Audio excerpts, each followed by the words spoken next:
Normally, see me kind of dressed up like this, but I had on kind of huaka'i up in Kamehameha schools with all the Kamalis throughout Maui on the Ipukukui program, giving them some positive incentive about Aloha Aina and about Makahiki coming up around the corner.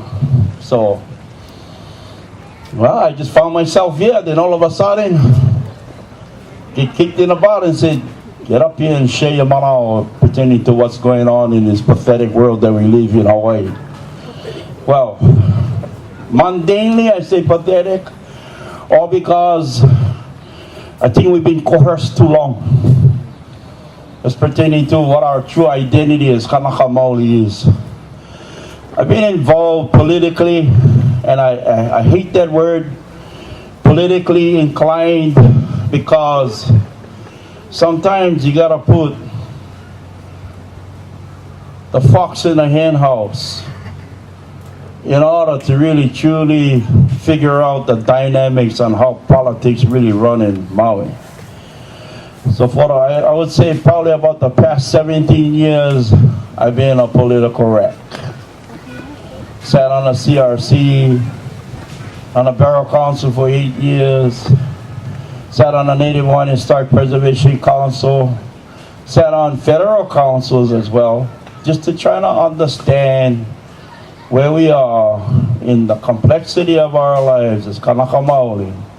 Those provisions that were set aside to make sure that we have a voice versus not only being the minority, but dealing with the majority of issues that we face with today as Kanaka.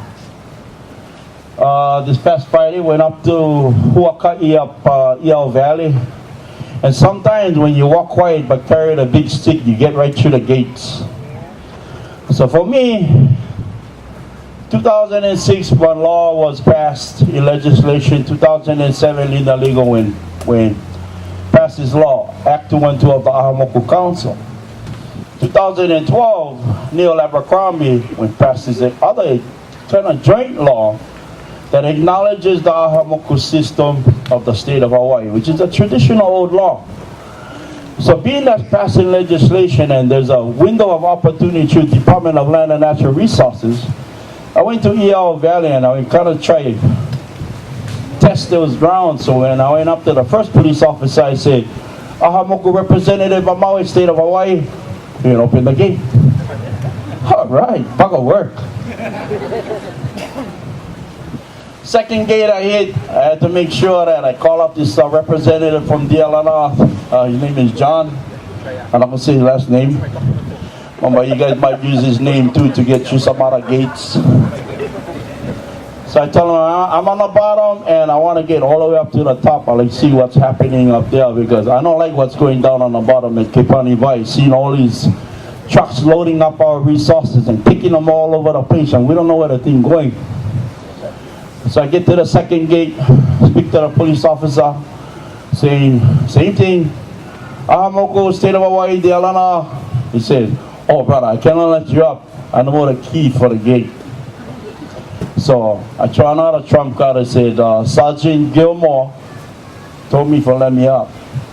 That was, I guess, the officer at the time. Finding out these kind of things as a Kanaka Maoli gives you good advantages to make sure you get to the sluice gate because you like go up there and really see the problems that exist.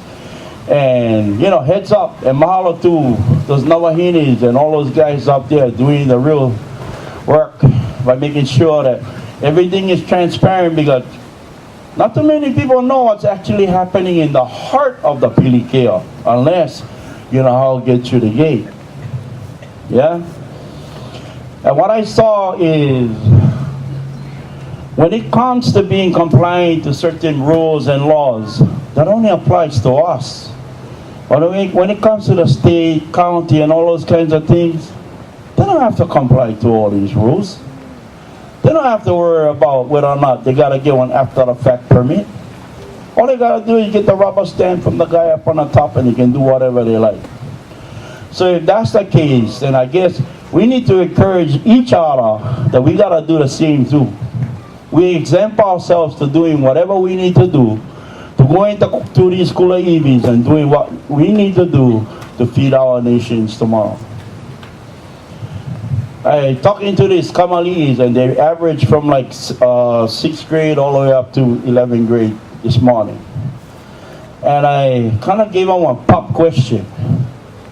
What would happen if all of a sudden the boats and the planes stopped coming to Hawaii? Now I ask you that. That's a real question. What would happen if all of a sudden everything went stop?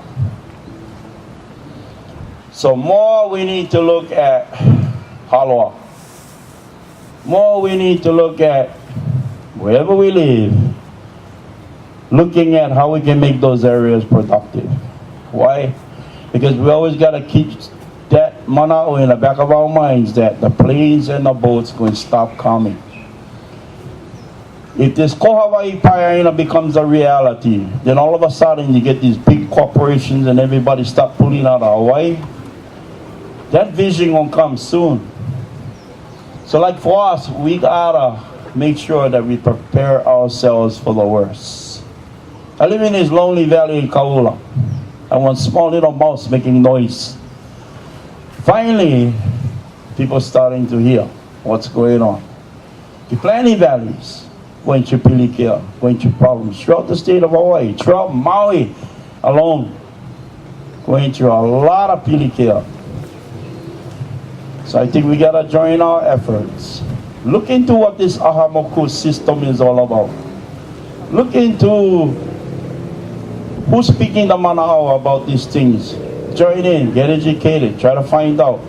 Because just by using just the language alone will allow me to get past the authorities, get past all the rhetoric, all the politics, just so I can see clear for myself that there is havoc going on our aina.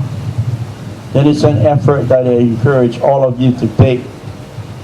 The only thing that we can bring us together is something that we can relate to. And I know Aloha Aina, Malama Aina is all what we can relate to. I know the world is going through a lot of problems. I know the indigenous people is going through a lot of problems. We gotta find one sound bite, one acronym that can really infuse us together. So we can go out there, and tell the bigger powers on how our island resources should be managed. And it needs to come from a bottom level, not a top level, because they failed us, and they're still failing us today. The recommendations that they gave from the higher ups all the way down to the county, I really pray something happens. I really pray that we bully this thing in the county council. We gotta find that combination to release us. And I think the combination was 5, 13, 20 something. 5 in the county, 13 in the Senate, and 23 in the House.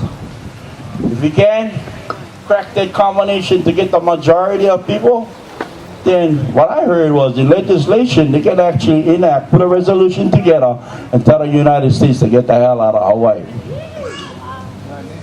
That's our dream. Why? Because we need to see clear of what's going on. We've been lied to. Our kupuna have been lied to. Our whole generations today, which is good, are starting to get the mana'o i'o about the truth. I was going to school. They gave us the books until I found out there was other books that told nothing about the Pilikea that went happening in the past. I thought Kamehameha was, what is his name? President Lincoln. But that's the reality. I'm in that generation, the 60s, 70s generations. So, we got a lot of rewinding to do to really figure out. Now we know the truth. Now where we going from here. So I encourage you all.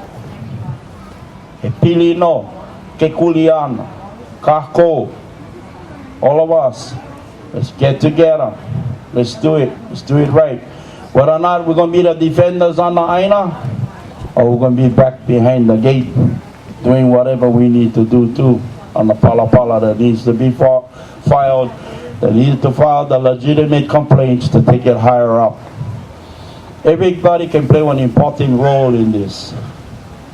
If we're going to sit idle and say, it's not my kuleana, then think about it. So, mahalo no kako for all of you for allowing me to be here in your presence and sharing my pathetic life, at the same time sharing what is valuable for myself and my ohana. E kui kako na pili koko Maui. Mahalo.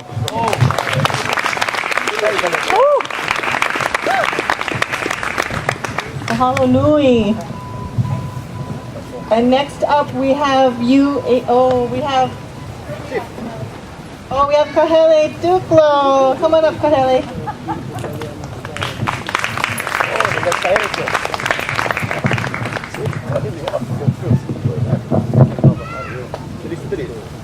Aloha mai kako. So I wanted to take a few minutes to highlight something that happened today that in regards to the Wailuku River situation, where the governor issued a proclamation.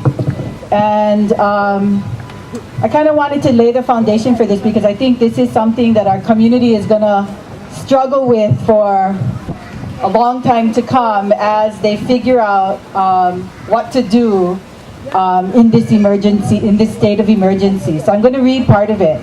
So now therefore I, David Ige, Governor of the State of Hawaii, hereby determine that an emergency or disaster contemplated by Section 127A-14 Hawaii Revised Statutes has occurred in the above areas in the state of Hawaii, and do hereby proclaim the counties of Maui and Kalawao, state of Hawaii, to be disaster areas for the purpose of implementing the emergency management functions as allowed by law, authorizing the expenditure of state monies as appropriated for the speedy and efficient relief of the damages, losses, and suffering resulting from the emergency or disaster, and hereby authorize and invoke the following measures under the Hawaii Revised Statutes. I'm going to read the good parts because it's 9 pages. I hereby suspend, as allowed by federal law, the following statutes. So this is really the point of contention. Because it's a disaster, federal regulations are suspended as of today. This includes Chapter 6E, Hawaii Revised Statutes, Historic Preservation. There's a whole list of them, but I'm just going to read off the State Water Code, Soil and Water Conservation Districts. This means that federal laws regarding these things have been suspended. And though our hearts go out to the residents of the area, we also know that we have commercial interests in the river that are using these loopholes to do things that they would normally not be able to do. Soil erosion and sediment control, conservation district, all of these rules are suspended. Natural areas reserve systems, conservation of aquatic life, wildlife, and land plants, coastal zone management, environmental quality control, water pollution, non-point source pollution management and control, environmental impact statements. And the list goes on and on, folks. So I think what we really need to do is be maka'ala and to make sure that while all of these federal mandates, federal regulations are suspended, that we be the eyes and ears of ourselves so that we make sure that, again, people don't take advantage of this, because really the pono of Wailuku River is the pono of us all, not just for those who live there. It really means this whole ecosystem from that mountain all the way down to these oceans. This is our livelihood too. So later on this afternoon we'll have more speakers talk about this issue, but hope this gets you to begin to think about it and become engaged. Okay, mahalo.